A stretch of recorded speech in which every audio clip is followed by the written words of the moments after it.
a Bulldog radio podcast.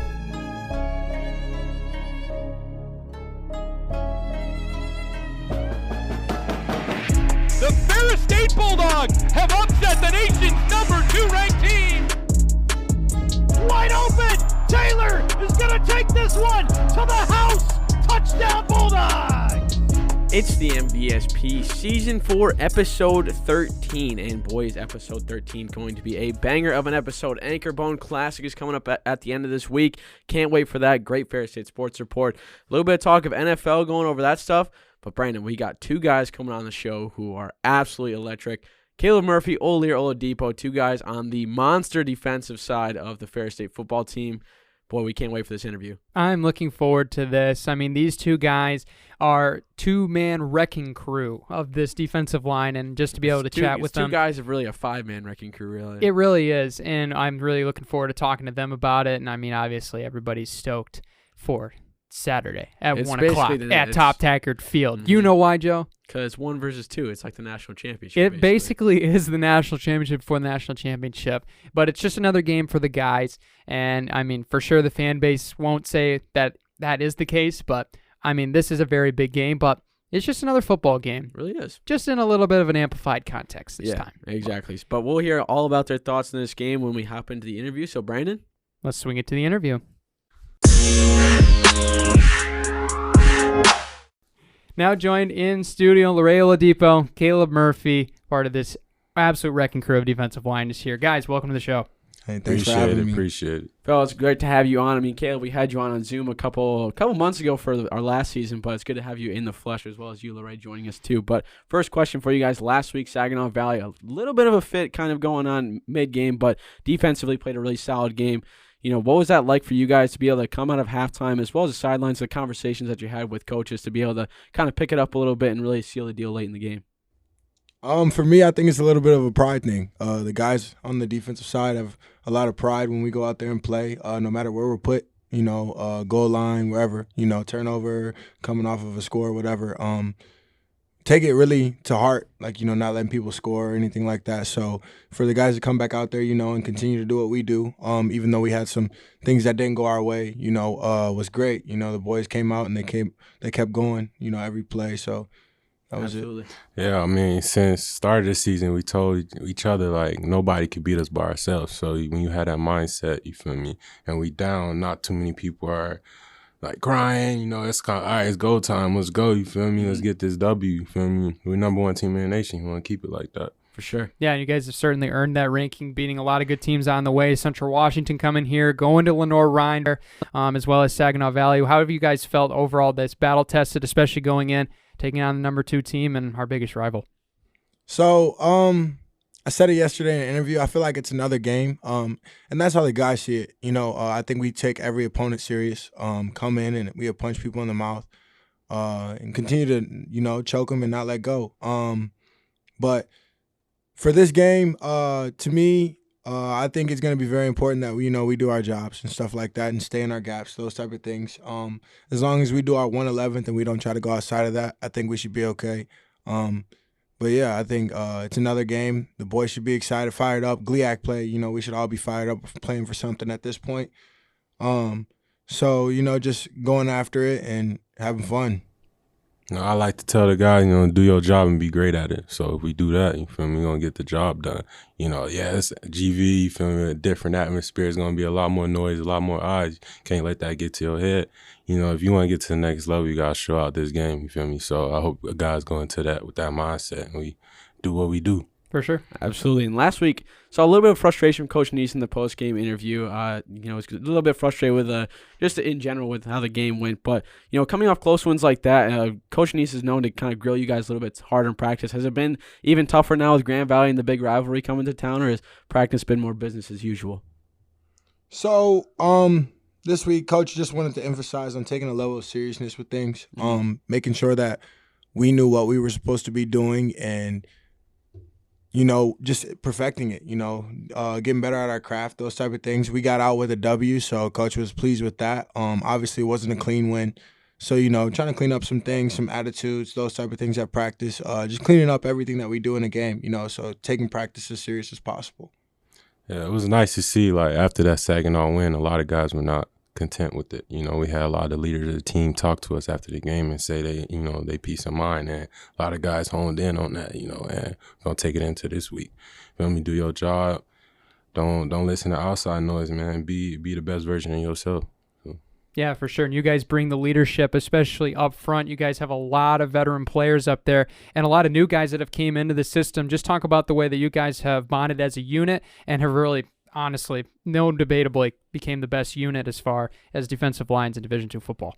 So, yeah, we got some younger guys that's playing now, and I feel like they've came in and they've seen the culture that we have on the defensive line, which is comfortability. I wouldn't say love, I wouldn't say anything, but we're so comfortable with each other. We trust each other to where we know the person beside us is going to do their job if they're in, you know. So guys like Jake, who else? Travis, Brett, you know, those are younger guys that are playing. And CO2, he's new here, Duran too, but those guys, they come in and they listen. You know, it's not a fight for things or anything like that. So, you know, being comfortable around each other enough to take constructive criticism, like, you know, and just take it in and learn from it, actually learn from it. So for those guys to do that, it's a blessing because, you know, it just continues to build on the years after we are gone. And, you know, the years that they're here, and it just continues to go. So I think comfortability is the best thing for it. Yeah, and then the willingness to learn, you know, buy in. Feel me? Like Murph said, you learn from the older guys. You keep that tradition going. You see a lot of guys in the D-line position, specifically like in the NFL. You feel me? So you, as a D-lineman, you want that for yourself. So you look at what those guys do and you incorporate it into your own game. You know, so you know, just buying in. Pride isn't an issue on the D-line. We all love each other. You feel me? It's just brotherly love. Like Murph said, making everybody comfortable. You feel me? You ask questions. You help out. Don't look down on nobody just because they're a younger guy, you feel me? We all one unit, you feel me? When the next guy come in, you want no drop-off. So, you feel me? That's how we attack. For sure. And, Larray, this question's more for you specifically. Not a lot of people know that you came from the University of Illinois before transferring to Ferris State. You know, what was that like being able to play in one of the premier conferences of, you know, Division I college football and then transferring and transitioning to Ferris and the GLIAC, which, you know, is arguably the toughest conference in Division II football? So, yeah, Big Ten football different. You feel me? You turn on the TV, you see those guys. Those guys are huge. So, you know, when I transferred, I thought it'd be a little drop off in terms of game speed and all that, and I did see that. But D2 football, like, there's some dogs here. You feel me? There's some guys that probably didn't have like resources as other guys. That's why they ain't the Division I level. Went to a smaller school. Coaches weren't comfortable bringing them in. But it's some dogs here for sure. Like one of my first practices here, I was looking. I'm like, man, he could play at the Big Ten. Like this dude could play in the Big Ten. So I just say game speed is the biggest difference. You know, I came here for opportunity. You know, I wanted to play more. I had my best friend since middle school here. Caleb Walker, he's gone now, but when he seen I was in the portal, he hit me up to come here, and I seen like they were sending guys in my position to the league. You feel me? At the Division II level and having success, so wanted that for myself. So that's why I came to Ferris. Absolutely. Yeah, and I'll counter it with you, Caleb. I mean, this game coming up this week probably means a little bit more to you than a lot of the other guys as you're from Grand Valley, being transferred from there. Just talk about your experience as far as coming from Ferris, from Grand Valley, and now being a part of this team that is just coming into a powerhouse and is ranked above Grand Valley each and every year. So my older brother was committed to Ferris State. A lot of people don't know that. And then my baby brother committed there while I was at Grand Valley. But that has nothing to do with it until the end of it. But, I started at Grand Valley, you know, small town school, Dawgs, went to Grand Valley out of high school, committed very early. The coach that was recruiting me had left. I was a little upset about that. And then after that, you know, it was just a mutual agreement to where, you know, I felt like, you know, things weren't going the way I wanted to on my end. And, you know, they didn't agree with me. So, you know, it's like I said, it's all mutual. It's all love over there and everything. I love everybody there. But, you know, we parted ways. And, you know, I wanted to go to different schools coming out of the portal and stuff like that. But ended up coming here, obviously, because of my brother. I won't deny it. You know what I'm saying? I've never got to play ball with him before besides Rocket football. So it was pretty cool. You know, I took the chance and I ran with it, and coming here was a blessing, you know, a blessing in disguise.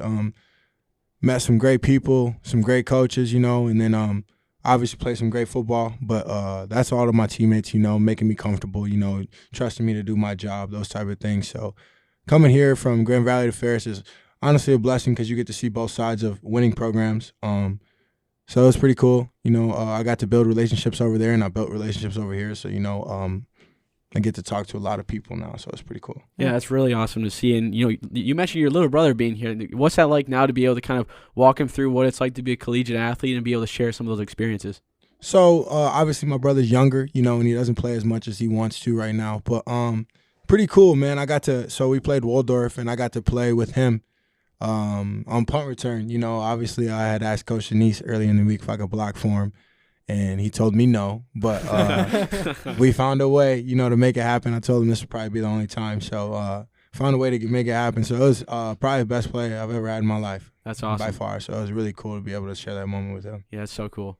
And then for you, Olalere, we talked to Brandon Childress last week about what it's like transferring into a program and kind of the difficulties of not, knowing a lot of people and stuff like that. What was that like for you to, get to know the guys on a personal level, get to know the coaches on a personal level, and kind of, getting into a new situation where there's a whole new culture and stuff like that? What was that like for you?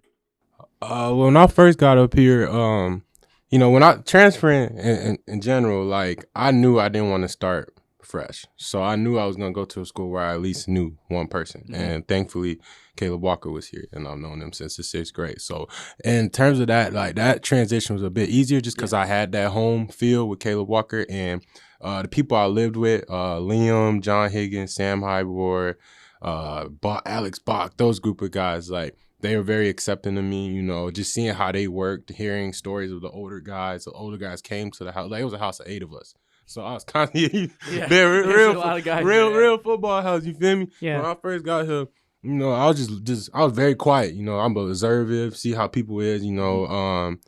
I wasn't big on just being friends with everybody right away. I want to see how people were, how they act outside of football. You feel me? Before I decide, okay, I want this person a part of my life. And, it just made great people. People were very accepting. When my birthday came around, they took me out. They didn't have to do that. You feel me? So I thought that was very nice of them. Coaches in general, like they just want to see their players succeed, and that's what they told me. They said, when you get here, we're going to set you up to succeed, and that's what they've been doing, and I'm very appreciative of these coaches for all that, and met one of my best friends for life, Caleb Murphy. Hey, there you go. So, but an adjective that has always swirled around, especially you guys, freaks, if you take that in the right way. Freaks in nature as athletes. Yeah. And reading about you guys both played basketball, like track and field in high school, a bunch of different sports. Were there things that you learned from those that you now apply to when you're lined up on the defensive line here at Ferris State?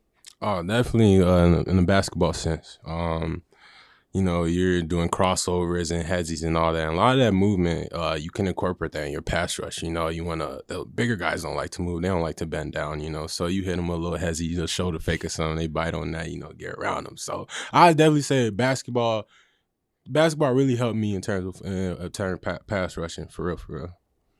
So, a lot of people don't know, but I wrestled and played basketball, and I was actually good at both. So dual sport. It wasn't one of those things. So, I wrestled my whole life. Don't mind him. I wrestled my whole life, and I played basketball my whole life. AAU, wrestling, travel wrestling, those type of things. I went to a small school, so I got to do a lot. But wrestling, it allowed me to learn how to dip. And be low to the ground with my shots, those things, because I was a big boy, but at the same time, I was quick. So, I used those abilities. Basketball, like Larray said, pass rushing, the crossovers, the steps, Euro steps, you use all of those things in football. It just looks a little different without a ball, and getting a little violent a little bit after that. But, yeah, I think wrestling helped with tackling, and staying low to the ground. And then basketball probably helped with, the pass rushing aspect of it. And then track and field, I think that would help too, for the simple fact of it just helps with, my coach was my uncle, so he's my speed trainer growing up, so just building speed, getting a good get off, those type of things. So I think that helped with that too. Yeah, for sure. And I think it was Stephon Diggs too. Like when he was in college, like his coach showed him like Allen Iverson clips to get ready. So like you've seen him do like a crossover behind the back, like with a fake ball a couple of times. But that's really cool to see the crossover of what kind of happens when you play multiple sports. But for you guys with such a dominant defensive front that the team has. What's that like to know that, hey, if I get double teamed, I know that they're going to have a fit on the other side with, if Caleb's getting double teamed, Olalere, you're going to be able to break to the backfield and vice versa, just with all the guys being so dominant on the defensive front. So, it's funny. They call me and Olalere Twin Towers. So, yeah, big dog. So, just being able to know that Olalere or Ian or Dez or Jordan, Duran, those type of guys, Shaderick, knowing that those guys are in always puts my mind at ease because they do their job and they do it well. They're not just trying to be out there. They want to go after it. They want to be great just like everybody else. So for me, say I get double teamed or something like that, I have no worry in the world that my guys aren't going to make the play. If it's like, something up front or a pass rush or something like that, they're going to get there, those type of things. But, they expect the same out of me too, even though I'm getting double teamed. Murph's going to get there, so it's a level of expectations there. And we try to reach them every play. We'll get popped for like a 5-yard run. And I promise, like, the first thing that comes out of our mouth is that's unacceptable. The guys, like, just having those guys beside me and having the same mindset is great because it really does build chemistry and, like, it helps all I have to do is this job. I don't have to do nothing more. I don't have to get outside my gap. I don't have to be a ball player. I just have to be able to do my job effectively for, 60 minutes. So it's pretty cool. That's really cool. All right, piggyback off that, it goes back to me saying, like, being accepting of the standard. The guys know the standard on that field and, not being prideful. It get a little toxic on the sideline, when things don't get your way. So you got to be able to handle constructive criticism without getting in your feelings, you feel me? And, when guys get out there, they're not a liability. They attack practice hard. They ask questions. They know their job, you feel me? So when another platoon goes in, you feel me, they not gashing us for 20 yards, 30 yards, you feel me? We still that hard-nosed defense that we supposed to be, you feel me? And, like, I got banged up the Waldorf game, so guys got to step up and, you feel me, play hard, and there's no drop-off, man. We still getting them sacks. We still getting them TFLs, just being hectic on the field, and I love to see that. Yeah, for sure. We appreciate you guys having on the show. We'll ask you one more question each. Always ask every athlete on the show, what's your guys' favorite thing about being a Ferris State Bulldog? I'll say for me, coming from a big university, there's a lot of people, man. It's a lot of things to do, like the social aspect of it. And coming to Ferris is very humbling in a sense where it's not a lot to do. And you got to really, I guess, the people you surround yourself with determines how your Ferris experience goes. So I'm very thankful for the Bulldog people that I've met while being at Big Rapids. So. For sure. I would have to say, I got a lot of people up here from home. My little cousin just came to school here. I know Tyrese Hunt Thompson on a personal level from back home. Terrell Husmanis. My brother, obviously. There's some couple others, but those are some people that make it very special. And then my other little brother played basketball here last year too. So that's another reason I came here. But yeah, I mean, just having family around and being able to do things that you love with them is really cool for me. So just being able to be around my little brother and then the other people that I know from home is really good. Absolutely. It's so cool to see what Ferris State has been able to do for both of you guys. But thank you so much for coming on. We really appreciate it.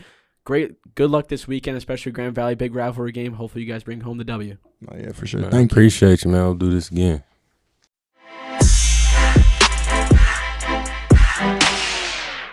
Special thanks to Olalere Oladipo and Caleb Murphy for hopping on the pod with us. Man, I'm ready to go, man, after that interview, Joe. It's ready to get moving. I'm ready to basically run through a brick wall this Saturday. Oh, yeah. I can't wait. It's going to be a blast.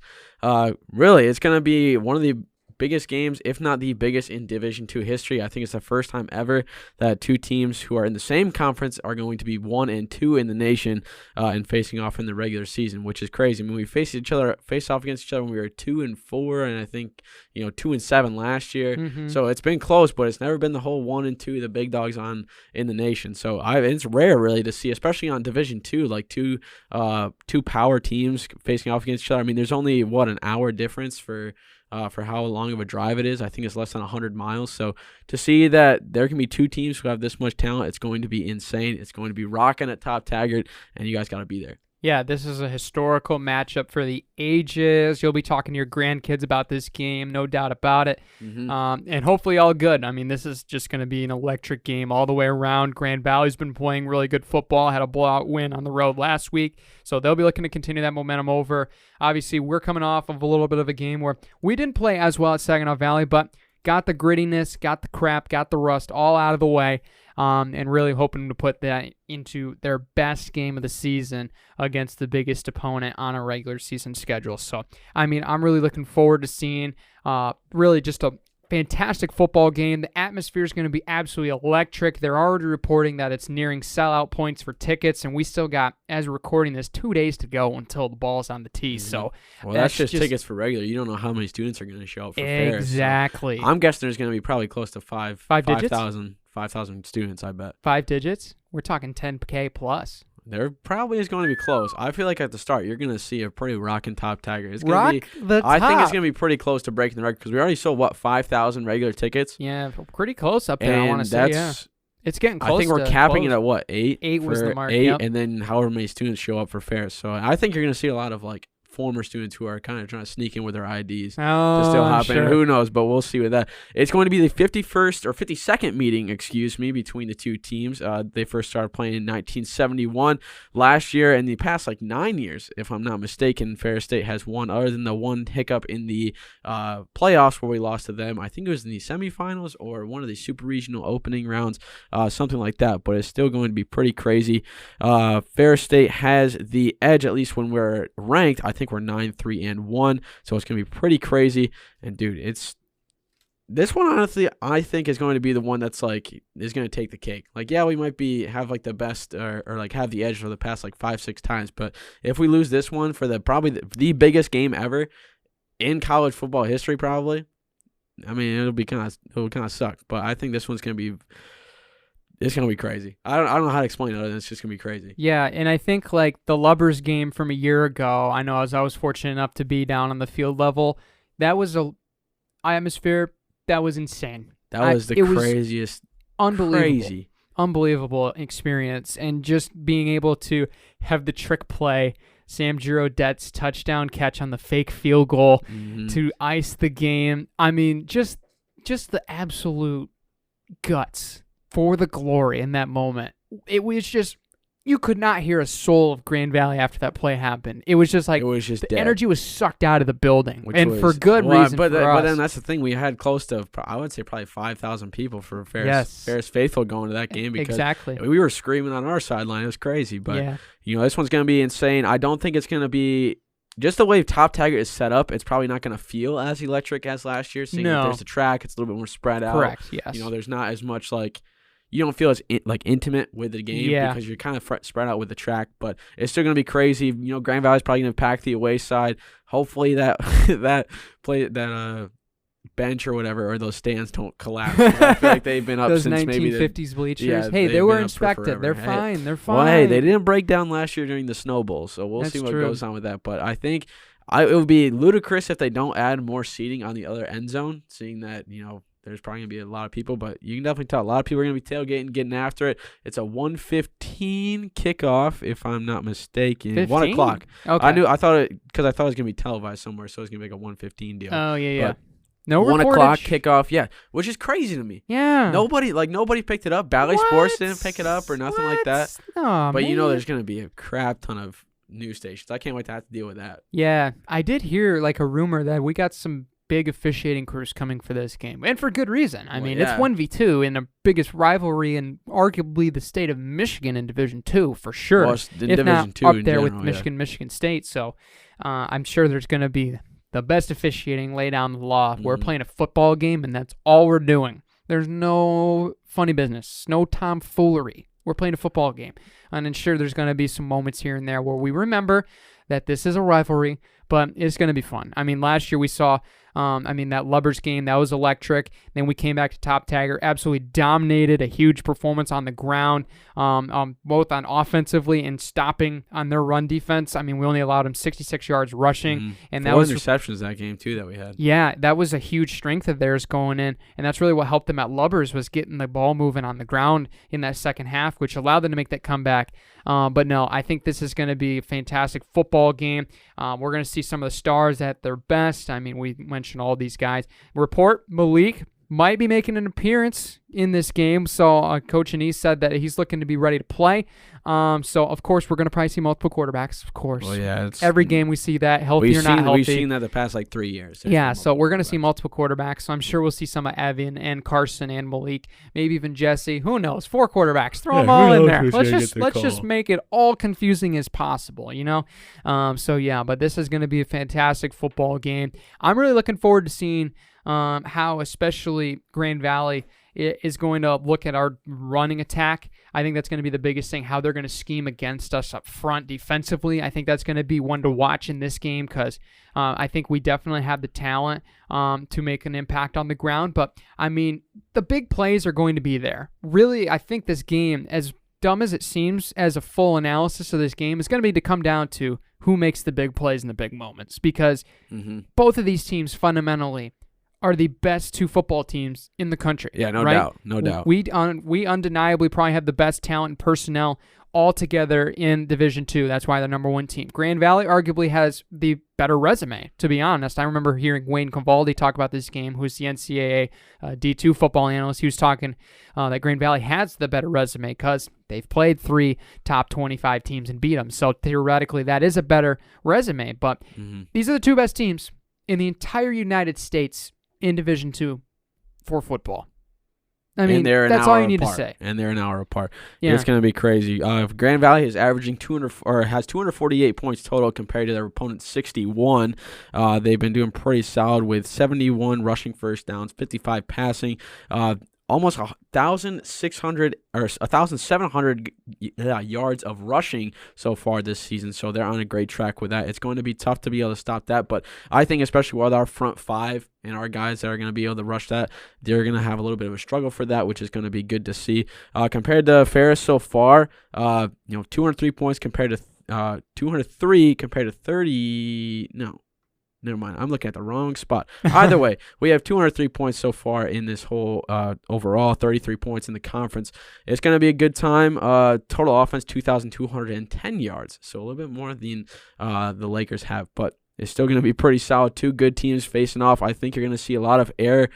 I don't know. It's going to rain as well, so it'll be a little bit different. But I think you're still going to see some air attack by Grand Valley. It's going to be a solid test for our secondary, and you're obviously going to know we're going to probably be pretty run-heavy throughout the sides. It's going to be interesting as well getting Malik back if we're going to be having a little bit more of a balanced breakfast type deal where you have more throwing and running in there. But still, I think you're going to see a big game from Marcus Taylor. You're going to see some big catches from Brandon Childress, Tyrese Hunt Thompson. You're definitely going to be seeing that end around kind of reverse that he's able to do where he gets the outside. So you're going to see a lot of speed, but their quarterback, man, Grand Valley's quarterback, Caden, has an arm. He's really talented. That playoff game last year was a little bit of a fluke for him because he didn't have any interceptions before that other than us on the 5-yard play when we played at Lubbers. But he's a guy who was in the running for the Harlan Hill last year, so he's going to be leading the team, and he's got that veteran abilities to really break out. So we'll see how it happens. Yeah, it's going to be fun, and I think the biggest thing for us, defensively, get to third down. We're one of the best third down defenses in the country. Get to third down, make the stops on the ground early in possessions, and, really control the tempo. We've done a great job of that. We've used the ground game heavily to our advantage. We're a really good team at really setting up a lot of big plays, and I'm sure Grand Valley's ready for that. They saw a lot of that in last year's game. I remember the pass to Marcus Taylor that you can actually hear on our intro tag. That was the Grand Valley game and the snow game last year in the playoffs. That call was from. Shout out to Rob Bentley and Sandy Golson if they're listening. We appreciate their support as well. But no, it's going to be great as far as just overall.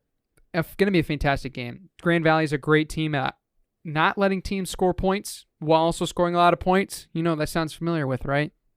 us. Yep. So, I mean, it's just gonna be a really fun football game, and I encourage everybody that is able to attend this game, or if not, watch on Flow Football, because it's gonna just be one of those games where you're probably going to tell your family, your friends, your grandkids, your There's gonna be one all for of the your family. ages, really. You're gonna be remembering this game for a long time, just because this atmosphere is gonna be electric based on the projections that we already have. So, but I mean, biggest thing for us too, for Ferris State, we need to make sure that we keep the football, right? Grand Valley is a team that likes to turn you over defensively. We got to hang on to the football. We had troubles with that last week, but if we do that, I mean, our talent can take us to absolutely phenomenal places with our fantastic coaches. So it's going to be just a phenomenal game. For sure. It's going to be one to watch. Hopefully you can. Flow Sports is where you can watch it. If you're not going to be in Big Rapids and at Top Taggart Field, but if you are in the vicinity of Big Rapids and you're not in town watching this game, I don't know what you're doing. Get ready for the tailgate. It's going to be crazy.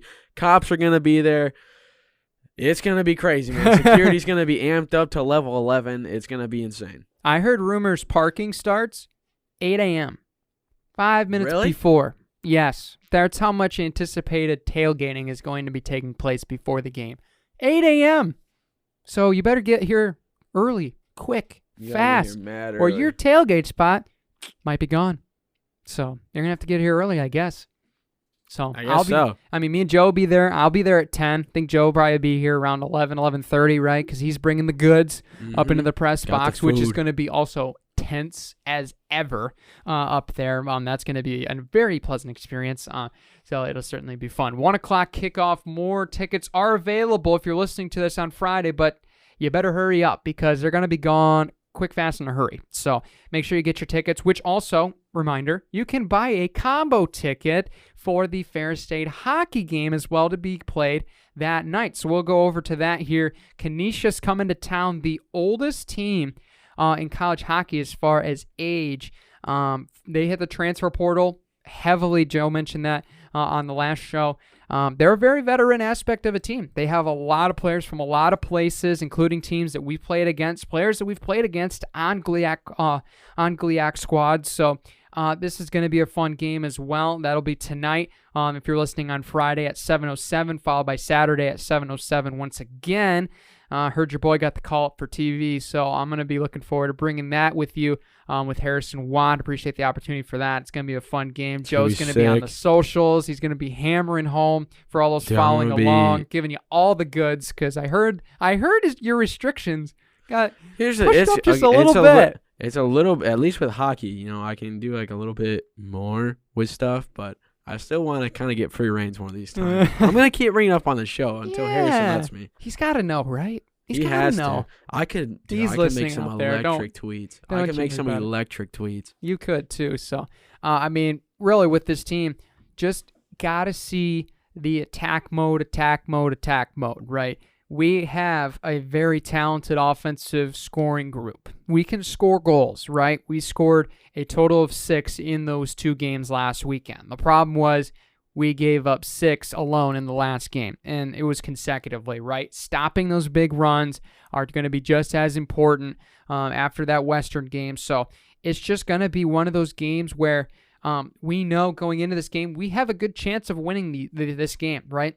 We know we have a very talented team that can beat Canisius, right? And I know Coach Trevor Large, who's a former Bulldog player, is going to bring his best with that Canisius Golden Griffin squad. But it's going to be great. And also, there's going to be a fundraiser at this game as well. So there's even more incentive for you to go. Phi Sigma Kappa chapter here at Ferris State, they're going to be fundraising for Area 5 Special Olympics. So that will be a fun chuck-a-puck opportunity on Friday night as well as Tuesday night. Quick little sidebar. Come watch some poly hockey. Ferris State hockey against the Area 5 Special Olympians. And let me tell you, this is one of the most electric games that I went to last year. I went to a lot of the ice hockey games, but that one was probably one of the most intense and one of the most crazy games I was at. So that was a certainly fun experience. There's going to be the best cookies reportedly you've ever tasted at this game. Thanks to Three Girls Bakery. Shout out to them. They're going to be bringing some cookies you can purchase there at the game to support Special Olympics. It's going to be great. There's going to be music, there's going to be PA, and there's going to be a lot of great hockey to be played. So you should make sure to stay tuned for that. 7 o'clock at the Student Rec Center. Don't miss it. But yeah, this is going to be a big week. I mean, right now, our defense is probably a little shaken up, to be honest, after last Saturday. But other than that, they've played fantastic the first night of games. We got to control and keep that momentum going from the first game, which we've played phenomenal against Miami and Michigan Tech, but we got to be sure we're recovered and have that mentality of keeping the pedal down in that second game, Joe. Yeah, especially with that, like you look at, what we're able to do, especially we've been playing pretty well in the first and second period. It's just kind of making sure we were able to hold teams to, not scoring a lot of goals like we saw with Western. But when we played Michigan Tech, we played solid all throughout the whole game, able to get the W there. But with Canisius, it's going to be a lot of guys on the Golden Griffins team that is just veterans. They got a lot of graduate students, they got a lot of seniors, only a handful of freshmen and sophomores. So you're going to see a lot of guys who, are good at able to control the puck, control the game. They've been there before, which is going to be a thing that's a little bit different, seeing that we have a good mix of everything. We have some freshmen, some sophomores, juniors, a couple seniors, but it's just going to come down to being able to hang with these guys, not in the thought of getting outskated by them, or being able to not be able to hold our own with stick handling and all that stuff. It's just more they are most likely going to be making the right decisions, seeing that they've been there before and they have so much college hockey under their belts. But, coming to Glaben, it's going to probably be, it's going to be rocking. It's going to be a good time, especially with the deal that's been going on for 30% off for a little bundle for football and hockey tickets. So hopefully it's going to be a big weekend for Ferris State Athletics on the hockey and football side. But I think we're going to be doing pretty solid. Brad Merrick's probably going to pop off. Connor's probably going to do pretty well coming off his 2 pretty good weeks so far. I mean, he was just on the CCHA show for being Rookie of the Week for the CCHA. So pretty big stuff. Yeah, Canisius is coming off of 2 games earlier this season. So far, they lost in 2 heartbreakers against Penn State.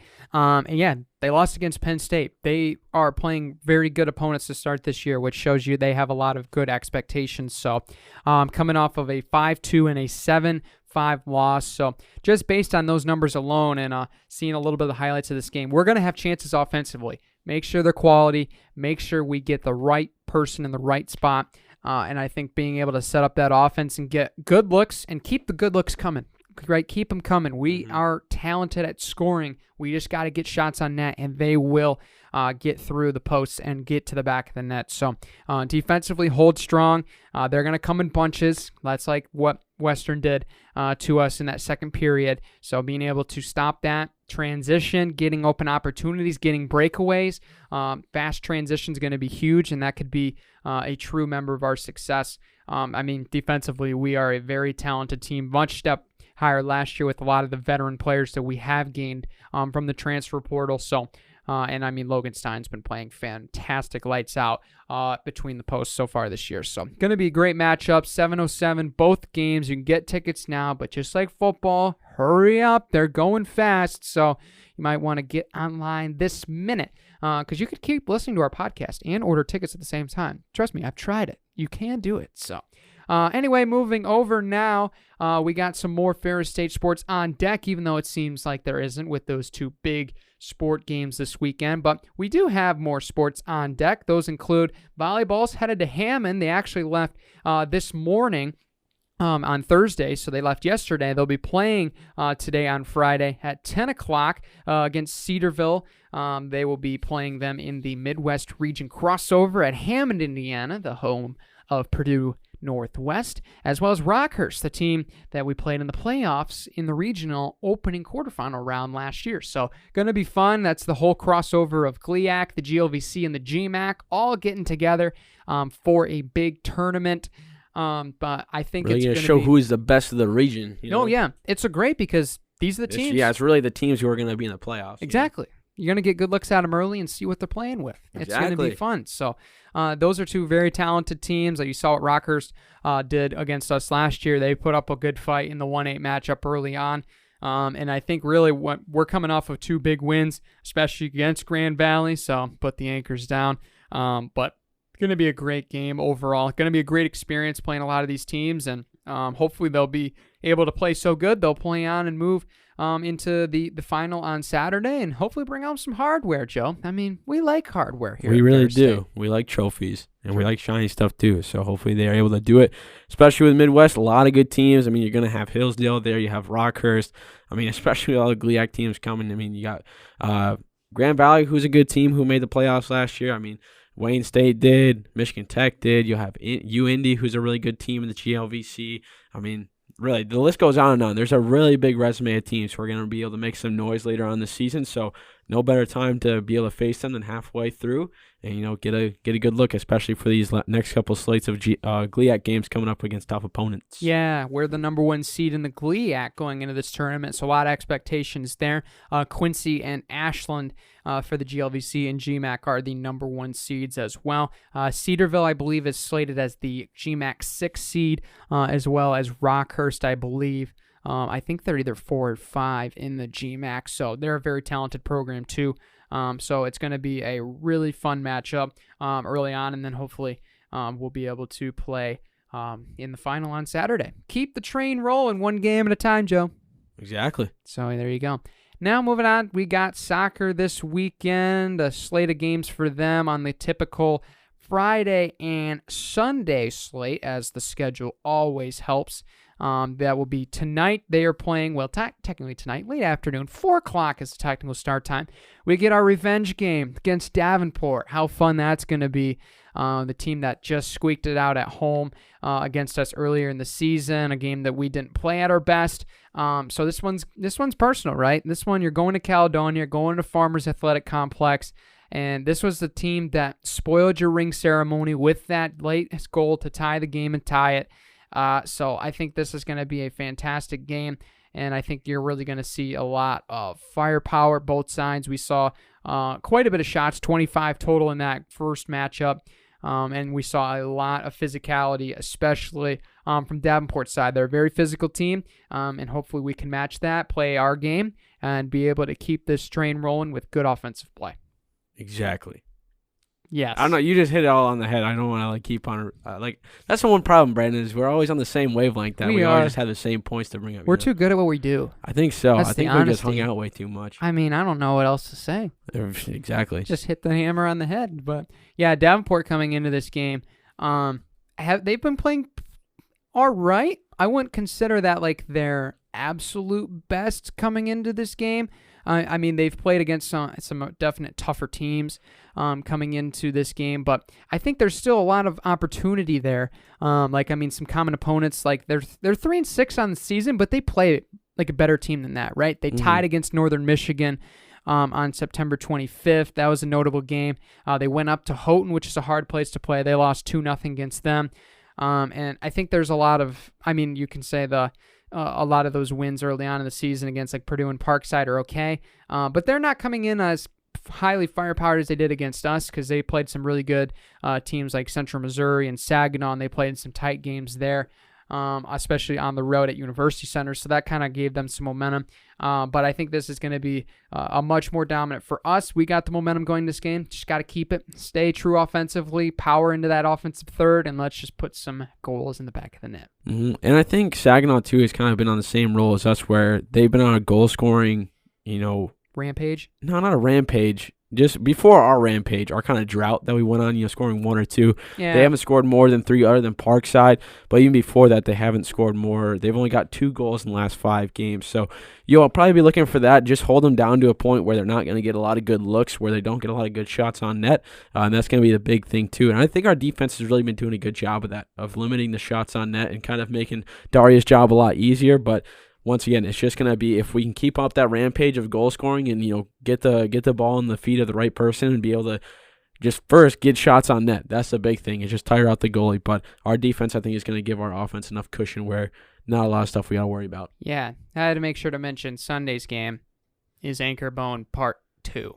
P2. Grand Valley State coming well, not coming to town, going to their town, to Allendale, to play them. Walking on over to Allendale. So, and that was a very, very good game that me and Joe were able to watch earlier this season that ended in a 0-0 draw.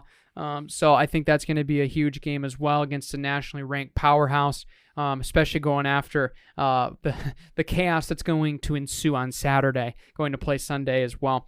Some other final games to mention, or as far as matches for the other Ferris State sports, to wrap up the report here. Women's tennis will be playing Bucknell at Grand Valley. Yes, that is true. I did double check with Coach Doran. That is confirmed. They're playing at Allendale against the Division I Bison. So that's going to be fun. That's going to be their fall finale for the season, as well as men's and women's golf will be wrapping up their fall slate at Augusta, Michigan at the Panther Fall Classics. So those two teams have been playing some very good golf so far. They've been improving. They've had a lot of underclassmen stepping up, having huge rounds when they need it most as a team, and have been improving and taking down a lot of these GLIAC teams, as well as tennis has been on an absolute roll so far, and they have steamrolled anybody in their path, especially with getting a lot of their players back from injury, as well as having a lot of different assignments for both singles and doubles. So they've been rolling no matter their number. Just give them the court or the whole number and let them go, because those three teams have just been on absolute fire. Yeah. That's still a cool dance. I wish you could see it on screen, but he's we doing a don't little have dance that, unfortunately. Dance in his chair. We need a live stream. I feel like it'd be a lot of work. That would be a lot of work, but hey, maybe it is possible. Maybe it is. Maybe we'll do that for like our last episode or something. Yeah. Live stream special. That'd be cool. Live stream special, the grand finale. One more thing to mention here before we head to our break. Women's cross country, men's cross country is canceled, unfortunately. Not going to Muskegon. Plans have changed, and trust me, they're for the better. We're going to make sure that we have a better slated schedule to go to Wayne State. That's going to be a much bigger meet, much better meet for us as far as the schedule is schemed. So that's going to be fun. I don't believe anybody's traveling to Jayhawk Invitational this weekend. So if you're looking forward to that, so sorry, but it'll probably not be happening on Saturday as far as seeing Ferris State Bulldog uniforms pass you by in the race. So, I guess they got lucky. All the they got lucky. They got lucky. They weren't gonna have to. They didn't get to see some of our guys destroy them. Yeah, we would have probably destroyed them. Yeah, it would have been a fun race to go watch, but it would have probably been. It's just not really like you have that race and then go run at Wayne State and then have the week. And yeah, it would have just better just everybody take that one off. We were going to originally have split squads. Some of them would run at this race, some would run at Wayne, but I think running at Wayne better is just a better idea. It'll get a better sense going into the postseason too anyway, so gonna be fun. But anyway, NFL picks after this, Joe. You ready? I'm so ready. Are you sure? Because I'm coming full out of steam after last week. I'm still mad. I destroyed you last week, so you didn't have to mention that. All right, our picks are coming, and I'm going to win. Stay tuned. The MVSP is proud to partner with the people of Eagle Village Incorporated. Over 50 years of experience helping and changing the lives of youth, there are opportunities for you to be the next to make a direct impact, including plenty of positions available, including summer staff, internships, and more. For more information, visit eaglevillage.org. Eagle Village, where potential soars. And we're back from the break. Going to have a nice little discussion about NFL this week. We're a little bit cut for time, so we're going to keep it a little bit shorter. 2 sentences max for each thing, Brandon. What? Oh, that's not fair. 2 sentences for insight. You get to score. You get to score in the choice for free, but you got to keep it a little bit short. So, Brandon, what's the first game on the docket for Week 6? First game, I guess we have to. Thursday night, Washington. This is the best game I've ever seen. Oh, such a good primetime game. Oh, of course. Such a great game. Timestamp 3/32/10/13/2022 when we make these picks. Of course, one of us will probably pick the wrong team anyway. Yeah. So forgot to say also, I crushed Brandon last week. 13. No, 13 you already said that. 13 for 16 in my picks. Brandon was 9 you for 16. You already said that. Should have been a betting man this weekend, to be honest, but that brings the lead to 3-2 in my favor. That is true. You were rocking 13 out of 16, right? Yeah, that's crazy. All right, I guess that leaves you with honors then. Washington at Chicago. I'm gonna go Bears, mainly because it's at the Bears Stadium. Justin Fields looks like he's going to be throwing it a little bit more, and Commanders seem like they just can't handle the pass. Okay. Why not play contrarian? I'll go with the Commanders here, and the reason why, Brian Robinson's back, and he's going to be a big threat on the ground, and I think that's going to spread out the Bears secondary, who have been a little suspect over the last couple weeks. So I'm going to go with the Washington Commanders with an upset here on the road. I'm going to say it's going to end up being a 20-17 game final score. So there you go. Week 6, Game 1 of 1 o'clock, San Francisco, Atlanta Falcons. I'll keep it rolling. I'm going to go San Fran here. I'm very hesitant. This seems like a game the Falcons might steal, but the reason why is because the San Francisco offense, especially on the ground, might steamroll through the Falcons' defensive front. They have really struggled this year. They have been very good defensively at not allowing a lot of points, but I think San Francisco's running attack, multi-dimensional. Garoppolo's going to take care of possession. They're going to roll in this one, 28-21 over the Falcons. 28-21. I think I just went with a 4-sentence one, so I'll cut my next one back. That's fine. I'm going to go 49ers as well. Jimmy G looks like he's getting back to his normal self as well. He's kind of getting everybody back to where they were a couple years ago when they made that Super Bowl, and they're kind of rolling as well. And Brandon Ayuk, I think, is going to have a good game. So it's going to be 25-14. Okay, there you go. Next game, Dog Pound Part 2, Cleveland hosting the Patriots, Joe. First Energy Stadium. Is this a game where Bill Belichick continues to roll again? No, Cleveland Browns are going to win this one. I don't know really why, but if it's Bailey Zappi or Brian Hoyer, I don't think they're going to have what it takes to go against Cleveland. They just seem a little bit too good for New England to take over. So I'm going to say Browns 28-17. Good pick. I think that we might see Jadeveon Clowney in this game, as well as I think we're reportedly might be able to see Myles Garrett this weekend. Those two come back. I don't see Ramondre Stevenson and those guys being able to get through that front. And I going Browns? I think I'm going to go Browns as well. And Jacoby Brissett's been really well through the air. We saw a big game from Mari Cooper, and I think we continue to see another one. Maybe even Donovan Peoples-Jones gets a deep pass. I'm going to go Browns in this one. I'm going to go 24-21 over the Patriots. Yes. A little bit closer than I thought. Next game, Packers against the America spoilers, the New York Jets. At Lambeau, as much as I really want to just wring the Packers' neck from last week, I'm going to roll them one more time, I guess. I don't know why. They're favored, I believe, by 7.5. So I think this game probably ends in a 6 to 7 point game, unless the real Green Bay shows up. And that's what we're really waiting for. They have the defense. Aaron Rodgers has got to learn to play with his receivers, as well as the receivers need to learn his scheme. They've probably been working on it in practice this week. I think they get the job done over the Jets, but I think it's going to be closer than you think, Joe. I'm going to go 31-27 in favor of Green Bay. That's a good choice, Brandon. I'm also going to have to join you in that one, doubling up once again for the third time in a row. Going to have to play contrarian pretty soon, but I'm going to go Packers. I just don't think that the Jets are going to be able to do pretty good. As much as I'm a Zach Wilson fan, I think the Packers in Lambeau are just a different breed, even if they're a little bit depleted. But like you said, Aaron Rodgers definitely has to start playing with his receivers a little bit more, and I think the defense is going to give Zach Wilson some fits. Expect 1 or 2 interceptions for them. So Packers, I'm going to say 28-20. Okay. Next pick, Jacksonville, Indianapolis. I'll go first in this one. I think the Colts are starting to turn the table a little bit. Yeah, this is a weird game that we saw a couple weeks ago. The Jaguars absolutely stunned Indianapolis. This has got everything for a revenge game. Indianapolis defense played way better. Jacksonville's offense has played very sluggish. They're starting to make that transition to Travis Etienne, but it's not been enough to score points. And I think we're going to need to see a really good Trevor Lawrence against this defense that has been much better over the last couple weeks than he started in the season. I'm going to go the Colts in this one. I'm going to make that pick 27-20 over the Jacksonville Jaguars at home.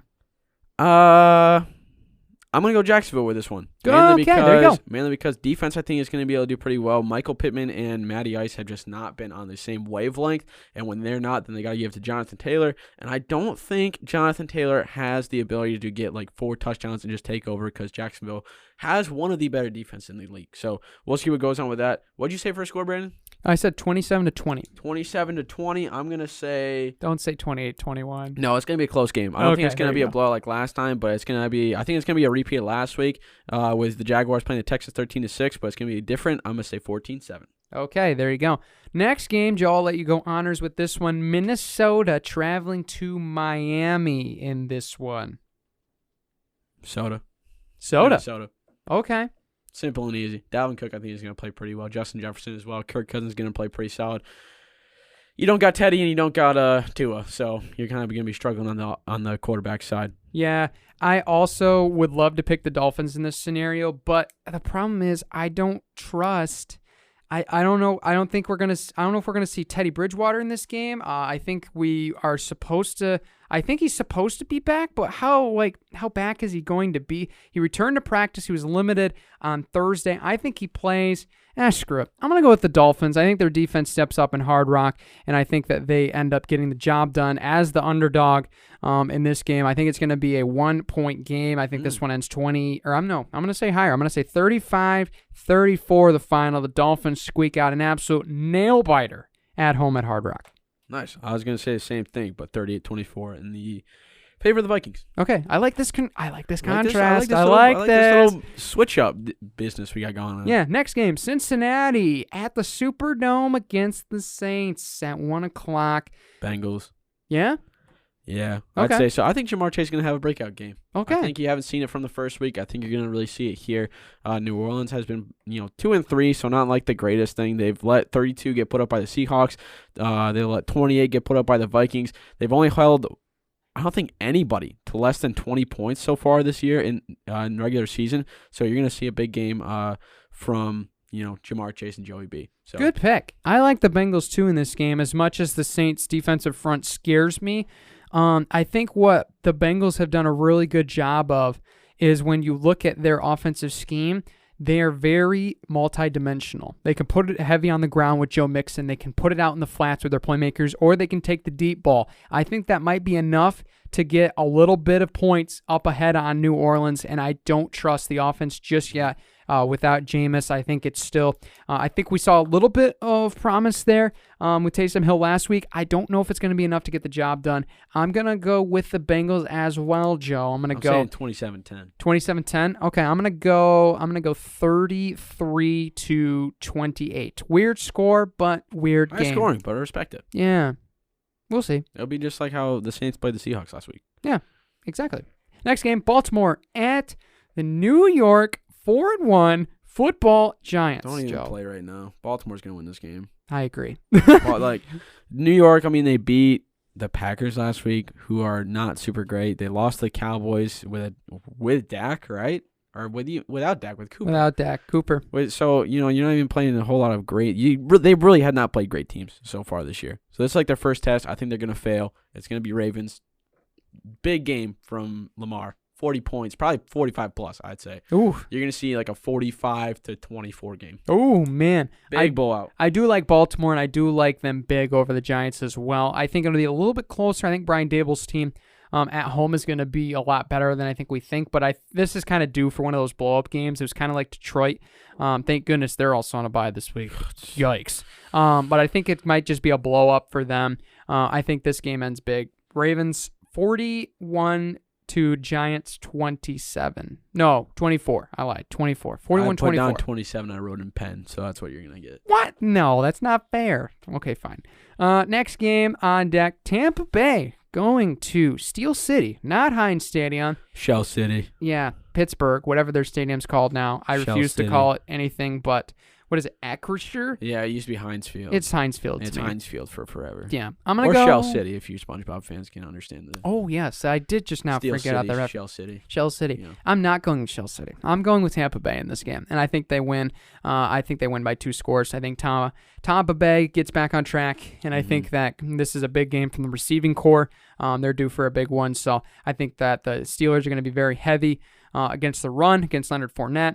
I think that's going to be enough to give Tom Brady a lot of time to throw, and Pittsburgh just can't move the football. So, there you go. Buccaneers 35, Steelers 21. Simple I'm also going to go Tampa, but it's going to be a Leonard Fournette show. Tom Brady might be splitting from his wife, but he's not splitting from the relationship with his running back. Oh, so you're going to see a pretty big. snap. Leonard Fournette's been playing pretty solid in fantasy these past couple weeks. He's been playing really well, and I think Tom just knows to give it to him. He can do both. He can receive, he can pass. It's going to be a big game. I think you might see a little bit from Mike Evans, but it's going to mostly be the Tom Brady and Leonard Fournette show. Move over, Giselle. Leonard stepping in. Lenny stepping in. Lenny is stepping in. No, 28 to 10. Okay. Next game, Carolina going to SoFi to play the Rams on the road. 4:00 game start this slate. Joe, you like the Panthers with Steve Wilkes under the helm? I want to say the Rams. I really do. Oh, my. But the way Stafford's been playing lately, and he just doesn't pass anybody else other than Kupp, and they don't have, Whitworth not being there, it's very, very detrimental to their offensive line to have Whitworth there. And with him there, you've seen the differences. But Carolina, coaching troubles. You have Baker. That's already just a red flag anyways. As much as it pains me to say it, I'm going to say Carolina. They're going to be 2-4 after this week. Wow. Carolina's going to win this one. Low scoring, I'd say, 20. No, not even that. 17-14. Whoa, okay. Joe, you got guts, and I love that.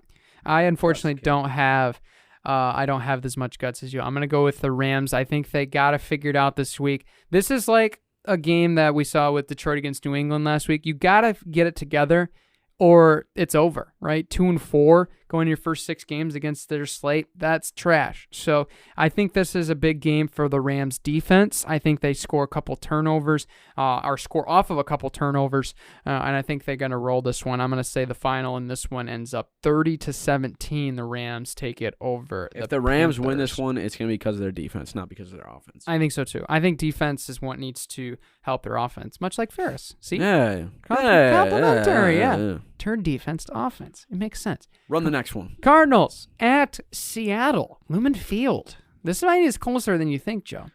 If you said last week that these two teams were playing, I would have said Cardinals all the way. But Geno Smith is just an automatic machine. Like, he's not really making a lot of mistakes. Now that I say that, I'm going to give him the curse, and he's going to throw like 2 interceptions or something like that. But I think he's going to step up and play pretty well. He does have J.J. Watt coming at him, but I think they'll be able to play pretty well. Rashad Penny is out, so see a lot more implementation with Lockett and Metcalf, as well as you'll probably see Kenneth Walker have a breakout if you want to play him in your fantasy. You might see him get 15, 20 points. You'll see. But I'm going to go for it. Seattle's going to win this one, 25-17. I like it. Joe, sometimes we're just on the same wavelength. I'm going to go with Seattle, too. It might be personal because Arizona didn't fulfill my upset pick last week, so it might be a little biased there. But I think there's 2 reasons why they win. 1, they play phenomenally offensively at home. Yes. 2, Arizona's offense has been dysfunctional. Yes. And until that changes, I don't trust them. They might win this game, and they might squeak enough. This was the last game before D-Hop's back, right? Yes. So I think this is a game that Arizona has to win, but I think that Seattle's somehow going to shock the world and turn their much improved defense in probably over average everything. They're just good enough at everything that they're good. So Seattle becomes 3-3 Score? somehow. 17-14. Give it to a low score. Yeah, that makes sense. I think this could be a Arizona wins 14-10, and people are still calling for Cliff Kingsbury's head. To be honest, probably. Yes. Anyway, final 4 o'clock game, arguably the game of the week. Why they didn't? I don't know why you didn't put that on Thursday tonight. Kansas City hosting Buffalo. Roger, if you want to grow the game, just toss out primetime Commanders Bears instead. Raj. Come on, Raj. Dude, okay, here's the other thing. Okay, Big I Raj. think I said this on our fantasy podcast, which you should subscribe to, by the way. Why would you not have these 2 teams play in London? You want to grow the game? Have these 2 teams play. Because you're going to see a crazy game between the 2. You're going to see it's going to be a repeat. It's going to be the same thing. It's going to be as electric as the playoff game between these 2 guys were, or these 2 teams. I don't know why you want to play. Regardless, Bills are going to win this one, 41-38. Okay. So someone's going to win on a field goal. Yeah. This is a game that I marked down.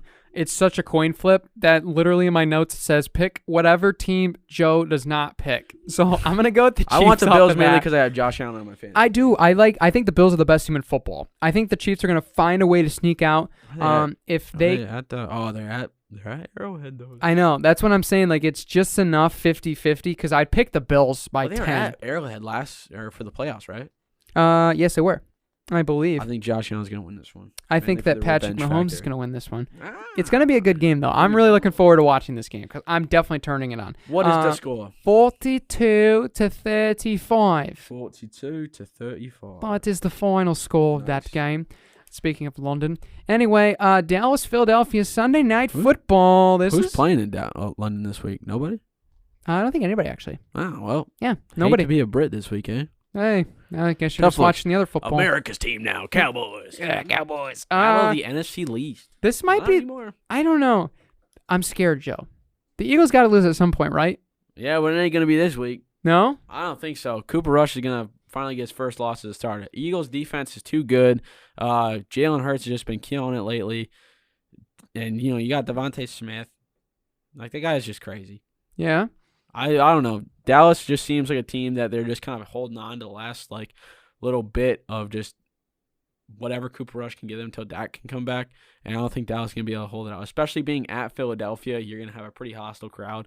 And I don't think Cooper Rush is going to be able to do really too much with what he's been given. So we'll see. Philadelphia's going to win this one. I'm trying to see a score that I haven't said yet. 21-17. Okay, there you go. I'm scared, not going to lie. This is a trap game. I feel like Dallas might win this one. But I think Philadelphia's defense is one of the most underrated in football. Their offense is great, but I think their defense is even that good. And Dallas is really the reason why they're 5-0. Yeah, like they're fantastic. So I'm gonna roll with them. I'm gonna roll with them, I guess. Welcome to my side. Yeah, I'm gonna join Joe, I guess. Final score that I haven't picked, I believe 34-24 is still on the board. So I'll take that one in this high-scoring game, apparently. 10-point difference. Final game, Joe. This is a fun one. Guess who's back, NFL's baby? just treating us with these primetime games. I know, right? They? Look at this. Who wouldn't want to watch the Broncos at the Chargers? The mediocre Chargers against the let's ride into oblivion Denver Broncos. Let's ride into no touchdowns and a 12-9 win. Broncos. Speaking of that, give me the Broncos 18-15. No, I'm just kidding. Dude, imagine. I can't. I gotta pick the Chargers in this game. There's no way. If this is it though, they will win now that I pick against them. That is true. I have something with the NFC West. Whenever I don't pick their teams, they win. It happened with the Raiders. I just don't understand. It happened with the Broncos. You have a clear. What am I supposed to do? Clear solution. Russell Wilson. Throw it to Jerry Jeudy. That's all. And Cortland Sutton. Just throw the it ball to to those a player that is a registered WR on your roster. If you don't want to throw it, give it off to Melvin Gordon. Why are you going 3 and out almost every time? Yeah. Their last game was what? 7? Was it like 11 or 12 possessions where it just went 3 and out each time? No first downs between the two. That's insane. That's ridiculous. And they lose to the Colts, of course. I mean, it's just, I've never seen so many threes on a score sheet before. That's insane to me. Yeah. Terrible performances. But if you're starting one of these people on the Broncos, expect not a big performance in fantasy because they're just doing terrible. But I'm going to go Chargers. Mediocrity is going to get the best of Denver.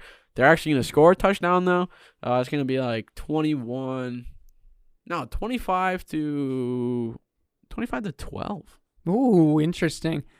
I don't actually have confidence they score a touchdown. You don't? Ready for this? 23-15. Chargers beat the Broncos. And the Broncos will either score a touchdown and then have to go for 2, or they kick 5 field goals. There's no in between with his team. Herbert's going to have a big game. I think he's going to shred this good defensive secondary. You know what Denver's going to do? They're going to score on like they're going to score a touchdown. It's going to go to Cortland Sutton. Their first touchdown. I like that. First drive of the game. I like that. They're going to score. They're not going to get the field goal. Then they're going to kick 2 field goals. Or they're going to kick 3 more field goals. 4 more field goals. To get 5 to 15. more field goals. However many to get to 15 is what's going to happen. Field goals. They're going to get 6 points in the first quarter, go scoreless in the second, 3-3, lose the game. Ugh. Gross. Anyway, those are our picks. We'll see you next week to see how we do.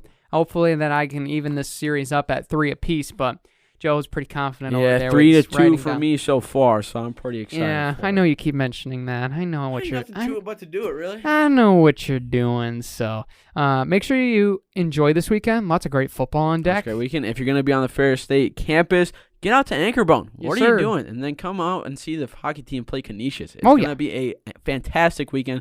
Starting Friday, you better be showing up. You better be getting going. It's GV Hate Week, everybody, and we're almost over.